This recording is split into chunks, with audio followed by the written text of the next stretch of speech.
മഹാലക്ഷ്മി സീരിയലിൻ്റെ ഉടനെ തന്നെ കാണിക്കാൻ പോകുന്ന ഒരു എപ്പിസോഡിൻ്റെ റിവ്യൂ ആണ് കേട്ടോ പറയുന്നത്.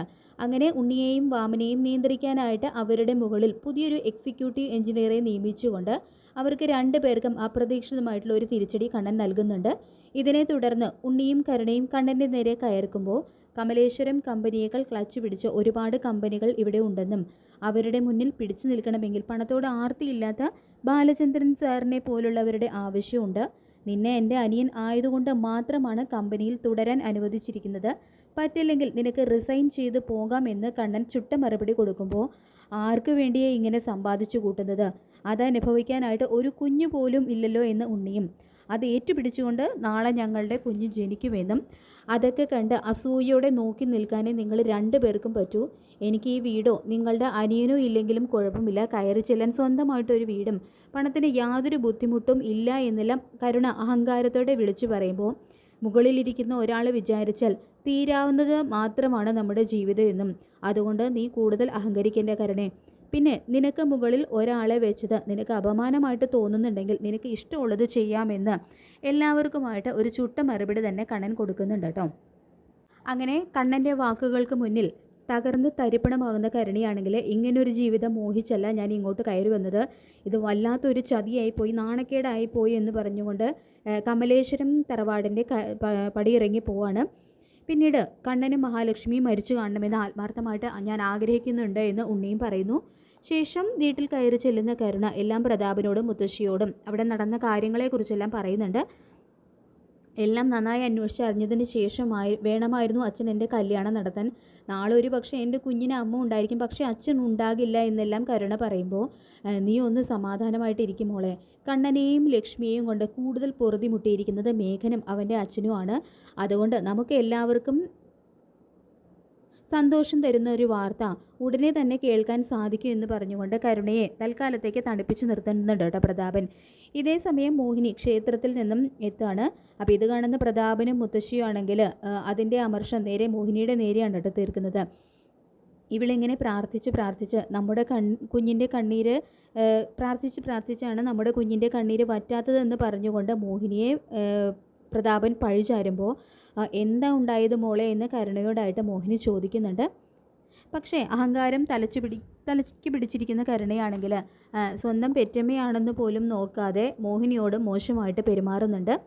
നാളെ കണ്ണൻ ചികിത്സയ്ക്കായിട്ട് വൈദ്യൻ്റെ അടുത്തേക്ക് പോവല്ലേ, അപ്പോൾ കണ്ണൻ മോനും മോൾക്കും വേണ്ടി പ്രാർത്ഥിക്കാനാണ് അമ്പലത്തിലേക്ക് പോയത് എന്ന് മോഹിനി പറയുമ്പോൾ വീണ്ടും മോഹിനിയെ കുത്തി നോവിച്ച് സംസാരിച്ച് അവിടെ നിന്നും ആട്ടിയകറ്റാണ് കേട്ടോ പ്രതാപനും മുത്തശ്ശിയും ചേർന്നിട്ട്.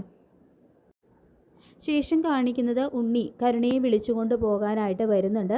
പതിവ് പോലെ ഇനി ഞാൻ ആ വീട്ടിൽ കാലുകുത്തില്ല എന്ന് നിങ്ങൾക്ക് അയാളുടെ മുന്നിൽ നട്ടക്കിൽ വളയ്ക്കാതെ നിവർന്നു നിന്ന് സംസാരിക്കാൻ കഴിയുന്നോ അന്ന് ഞാൻ വരാമെന്ന് കരുണ വാശിയോടെ പറയുമ്പോൾ നീ വന്നില്ലെങ്കിൽ അത് അയാൾക്കും അവർക്കും കൂടുതൽ സന്തോഷമാകും. കുറച്ച് നാളുകൂടി കഴിഞ്ഞാൽ നീ ഒരു അമ്മയാകും.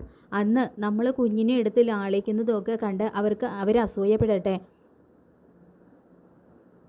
അങ്ങനെ നമുക്ക് ഇതിനെല്ലാം ഒരു തിരിച്ചടി കൊടുക്കാൻ പറ്റൂ എന്ന് ഉണ്ണിയുടെ വാക്കുകൾക്ക് മുന്നിൽ കരുണ തിരിച്ചു തെല്ലാമെന്ന് സമ്മതിക്കുന്നുണ്ട്.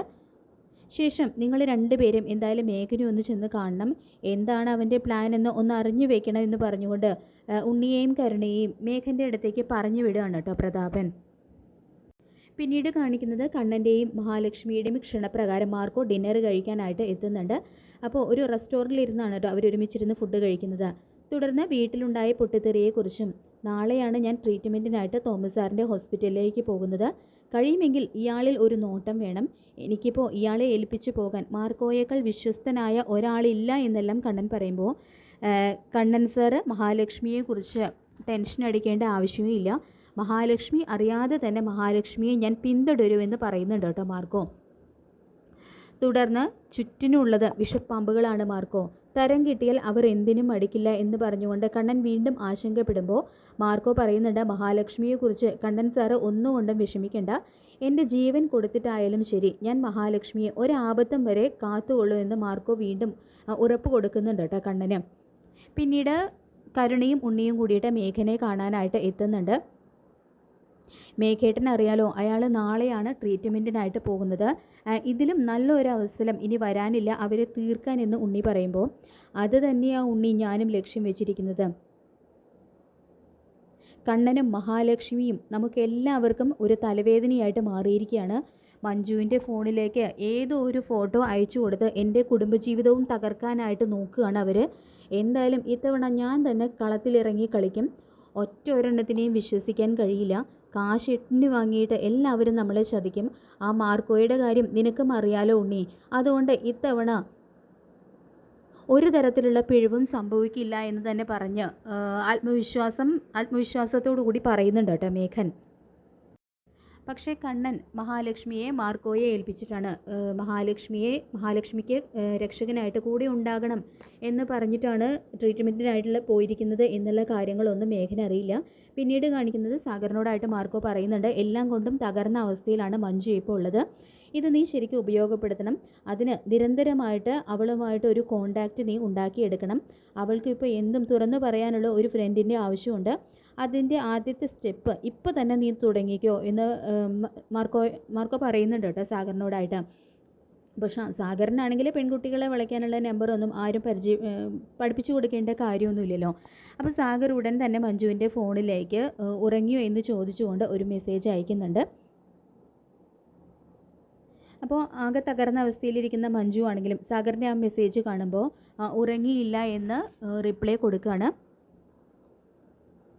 അങ്ങനെ റിപ്ലൈ കാണുന്നതും മാർക്കോയും ലോപ്പസും സാഗറിനെ ഇട്ട് വാരുന്നുണ്ട് കേട്ടോ. ശേഷം സാഗർ ഇപ്പോൾ എനിക്കൊരു പെൺസുഹൃത്തിൻ്റെ ആവശ്യമുണ്ടെന്ന് പറഞ്ഞുകൊണ്ട് വീണ്ടും മഞ്ജുവിൻ്റെ മൊബൈലിലേക്ക് ഒരു വോയിസ് മെസ്സേജ് അയക്കുന്നുണ്ട്. അങ്ങനെ പതുക്കെ മഞ്ജുവിൻ്റെ മനസ്സിലും ഒരു ചാഞ്ചാട്ടം സംഭവിക്കുന്നുണ്ട് കേട്ടോ. അപ്പോൾ ഇതേ സമയം അവിടേക്ക് വന്നുകൊണ്ടിരിക്കുന്ന മേഘനാണെങ്കിൽ മഞ്ജു ഇങ്ങനെ ആരുടെ ഒരു വോയിസ് മെസ്സേജ് കേൾക്കുന്നതെല്ലാം കേൾക്കാനായിട്ട് ഇടയാവുന്നുണ്ട്. അങ്ങനെ മഞ്ജുവിൻ്റെ മനസ്സിലും ആരോ കയറി പറ്റിയിട്ടുണ്ട് എന്നുള്ള ഒരു കാര്യം മേഘന് മനസ്സിലാവുന്നുണ്ട്. ശേഷം ഇവളുടെ ഫോണ് ഇവളറിയാതെ പരിശോധിക്കണമെന്ന് മേഘൻ തീരുമാനിക്കുന്നുണ്ട്. പിന്നീട് കാണിക്കുന്നത് കണ്ണൻ ട്രീറ്റ്മെൻറ്റിന് പോയി തക്കം നോക്കി മഹാലക്ഷ്മി ഓഫീസിൽ നിന്നും തിരികെ വരുമ്പോൾ ഡ്രൈവറുടെ ആ ശ്രദ്ധ തിരിച്ചതിന് ശേഷം മേഘൻ തന്ത്രപൂർവ്വം മഹാലക്ഷ്മിയെ തട്ടിക്കൊണ്ടു പോകുന്നുണ്ട്. തുടർന്ന് ആൾപ്പാർപ്പില്ലാത്ത ഒരു കെട്ടിടത്തിലേക്ക് മഹാലക്ഷ്മിയെ കൊണ്ടുപോകുന്നുണ്ട് കേട്ടോ. അവിടെ വെച്ച് മഹാലക്ഷ്മിയെ നേരത്തെ തന്നെ നോട്ടമുള്ള മേഘനാണെങ്കിൽ അവസരം ഒത്തുവരുന്നത് മഹാലക്ഷ്മിയെ പീഡിപ്പിക്കാനുള്ള ഒരു ശ്രമവും നടത്തുന്നുണ്ട്. പക്ഷേ മഹാലക്ഷ്മി തന്നെ അറിയാതെ പിന്തുടർന്നുകൊണ്ടിരുന്ന മാർക്കോ ആണെങ്കിൽ അവിടെ എത്തി മഹാലക്ഷ്മിയെ രക്ഷിക്കുകയും മേഘനെ ഇടിച്ച് പഞ്ചറാക്കുകയും ചെയ്യുന്നുണ്ട്. അങ്ങനെ കാത്തിരിക്കുക മഹാലക്ഷ്മി സീരിയലിൻ്റെ വരാൻ പോകുന്ന എപ്പിസോഡുകൾക്കായിട്ട്. ഈ റിവ്യൂ ഇഷ്ടപ്പെട്ടെങ്കിൽ ലൈക്ക് ചെയ്യുക, ചാനൽ കൂടി ഒന്ന് സബ്സ്ക്രൈബ് ചെയ്യുക.